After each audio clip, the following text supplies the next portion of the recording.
É só impressão minha ou o Zubeldia priorizou o Campeonato Carioca do que o Campeonato Brasileiro? Surprise, motherfucker!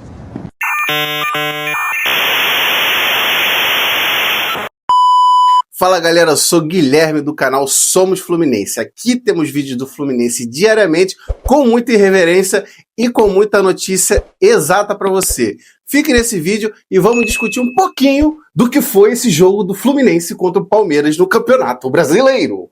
Futebol brasileiro. Só não esquece de dar o like. Só eu que tô ficando maluco? Não é possível, cara. É inacreditável que o Zubeldia fez isso com a gente. Colocou um time misto num jogo que era muito importante pro Fluminense para priorizar Campeonato Carioca. Você tá de brincadeira, né? Ou a gente não venceu o primeiro jogo? Não sei. Não. Eis que um jogo muito importante no Campeonato Brasileiro pro Fluminense, logo na quarta rodada, enfrentando o Palmeiras, que vinha de alguns resultados muito bons, né? E que estava sendo tratado como o jogo do primeiro semestre aí. Não, tô exagerando. Primeiro trimestre, tá bom. O Palmeiras escala força máxima contra o Fluminense, mesmo sabendo que tem um clássico contra o São Paulo, lá no Campeonato Paulista. Ou seja, o Abel priorizou o Campeonato Brasileiro. E aí, Luiz Zubeldia, que tem um trabalho irretocável no Fluminense, ele me saca da cartola. Abracadabra! E misto com o Guilherme Arana, com um monte de jogador que não está acostumado a ser o titular do time. Aí era o menor dos problemas. A questão foi que ele usou Paulo Henrique Ganso como falso 9 e a sua dupla de ataque, Lúcio Acosta. Até aqui eu não tenho nada para falar do Lúcio Acosta. O cara é maravilhoso.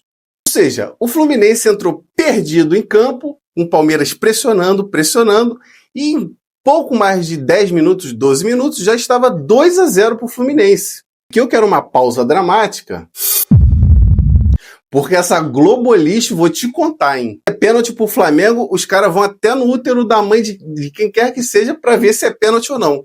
Vocês repararam na transmissão? Um pênalti muito discutível pro Palmeiras, onde nem os comentaristas da Globo sequer falaram se era pênalti ou não. Vocês repararam isso? A cobrança, o Vitor Roque fez o gol e nem logo após ninguém discutiu se era pênalti ou não. Ou seja, a Globolixo ficou calada. Todos ficaram calados.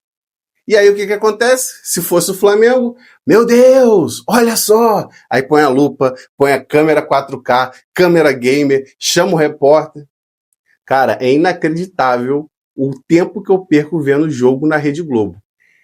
Eu acho que esse foi o último. Voltando ao jogo, o Fluminense toma 2-0 e o Dezão no canal dele disse uma coisa. Na transmissão ele falou assim, tá 2-0 o jogo, posso assinar e acabar com o jogo aqui? Exatamente isso, foi a sensação que a gente tinha que ia tomar uma goleada. Só que depois, pro meio do primeiro tempo, o Fluminense começou a dominar as ações no meio campo e aí começou aos pouquinhos pelo lado, conseguir algumas infiltrações e o Lúcio Acosta foi o oásis desse time no ataque, porque o restante não fez nada. Lúcio Acosta driblou, tocou, chutou, fez de tudo no primeiro tempo, barba, cabelo e bigode. E aí, num dos lances que ele fez um chute pro gol, ele sentiu o adutor. E aí ele foi poupado pro segundo tempo. Que acredito que ele não está lesionado. Ou seja, Fluminense foi resumido a Lúcio Acosta no primeiro tempo. E aqui eu quero destacar uma coisa. Guga fez uma partidaça. Principalmente porque ele não é o titular do Fluminense, mas ele fez uma partidaça jogando. A melhor parte foi quando ele levantou o Aras. E acaba o primeiro tempo. O Fluminense faz o gol com o Lúcio Acosta e acaba 2-1. Até ali, você, tricolor, tinha uma esperança que o time poderia empatar e poderia até virar. É? Lê do engano. Segundo tempo, o jogo começa truncado, muito faltoso, muito em cima, e o Palmeiras começa a dominar algumas ações. O Fluminense também começa a fazer alguns ataques, mas o time está todo esfacelado porque o Lúcio Acosta saiu e toda a criatividade que a gente tinha para atacar, ela se esvaiu num passe de mágica. E você ia acreditando que a gente ia vencer lá em São Paulo. Inacreditavelmente entra em cena Ignácio e Freitas parecendo dois patetas na zaga. Inacreditável. Ignácio tentando driblar todo mundo, perdendo bola.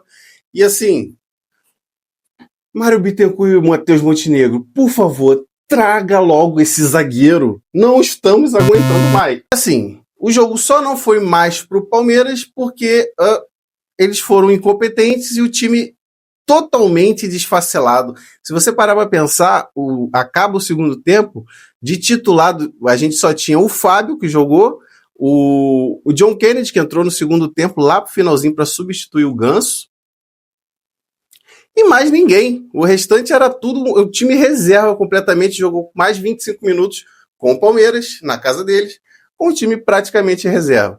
Aí, filho, não tem o que fazer, é sentar e chorar. Perdeu uma grande oportunidade de ganhar ou pelo menos tirar pontos do Palmeiras jogando na casa deles. Porque em casa a gente é imbatível. Agora, você tem que ficar amargurado aí, porque o time titular vai entrar no domingo contra o Vasco, a gente com a vantagem, e a gente poupou no Campeonato Brasileiro. Eu quero saber qual o sentido disso, que planejamento é esse que o Fluminense está fazendo. Às vezes eu sinto que o time, por mais que esteja jogando bem, por mais que ele esteja performando, me parece que tem uma aura de incompetência estratégica por trás do time, que isso às vezes contamina o ambiente e faz com que o Fluminense se perca totalmente do que ele deve fazer e como ele tem que fazer. Mas é isso, pessoal. A resenha é essa, porque não tem muito o que analisar esse jogo. O Fluminense entrou totalmente facelado, pensando no jogo contra o Vasco, fez errado. Essa derrota cai completamente no bolso do Zubeldia. Por mais que ele esteja fazendo um excelente trabalho, essa derrota cai totalmente sobre o seu comando. Erro dele na escalação, em poupar o time, poder jogar contra o timeco do Vasco, que até o time sub-20 do Fluminense ganharia. Isso aqui eu tô arrumando um caô, hein? Mas é isso, pessoal. Se vocês gostaram desse vídeo, curte aqui embaixo, dá aquela moral, se inscreve no nosso canal. A sua inscrição é essencial para que o nosso trabalho seja desenvolvido da melhor forma. Assim eu trago as melhores sketches, melhores notícias, melhores análises. Valeu!